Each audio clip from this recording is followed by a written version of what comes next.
Pagod ka na ba? Sawa ka na ba? Sawang-sawa ka na ba sa pagbili ng kapote? Taon-taon na lang bumibili ka ng kapote. Panay ang pili mo, hanap mo sa online ng kapote.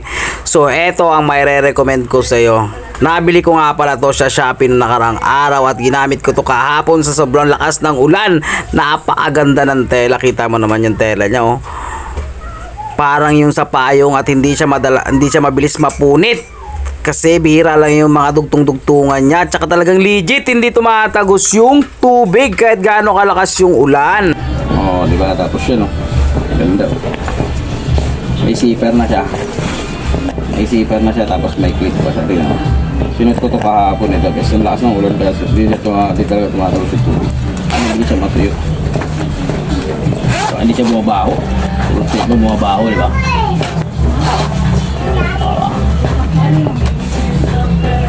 May zipper pa siya, yan, oh. Tapos na yung ganun pa siya dito. Kaya hindi papasok yung tubig ulan. Kasi pag pumasok kasi tubig ulan dahil dito minsan, kaya nakiklip ko pa, oh. Yeah.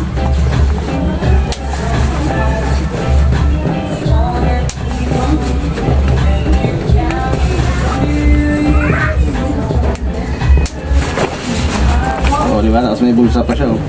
Dalawa, malalim. Ang ganda, no? Yan. Tapos ito yung pantalon niya, oh. Tapos may adjustan na rin pala siya dito, oh.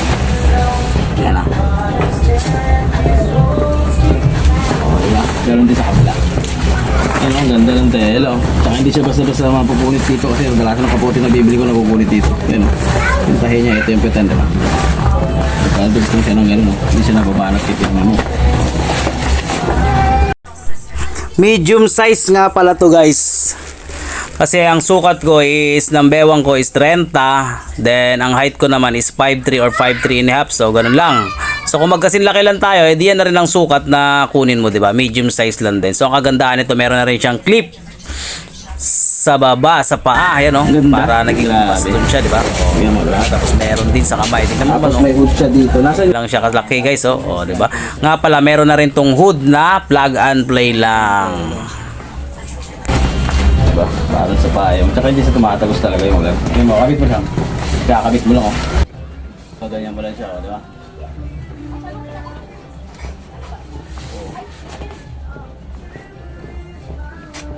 Ganda, oh. Diba? Advantage nitong kapote na to, guys, is tingin ko tatagal siya. Hindi ka na kada taon bibili ng kapote. At hindi siya mainit suotin at saka mabilis siya matuyo. Hindi siya bumabaho, hindi kagaya nung ibang kapote ang tagal matuyo. Kailangan pa isampay, pagpag mo na ipagpag. Hindi mapasok talaga yung tubig. Tapos mabilis siya matuyo, hindi siya namamaho. Hindi kagaya nito, oh. Yung mga ganito, oh. Dumudumi. Bumabaho na punit, oh. Lumulutong pag mainit kasi goma yan, eh. So, hindi mainit, suotin. Parang namin suotin. Nasa comment section yung link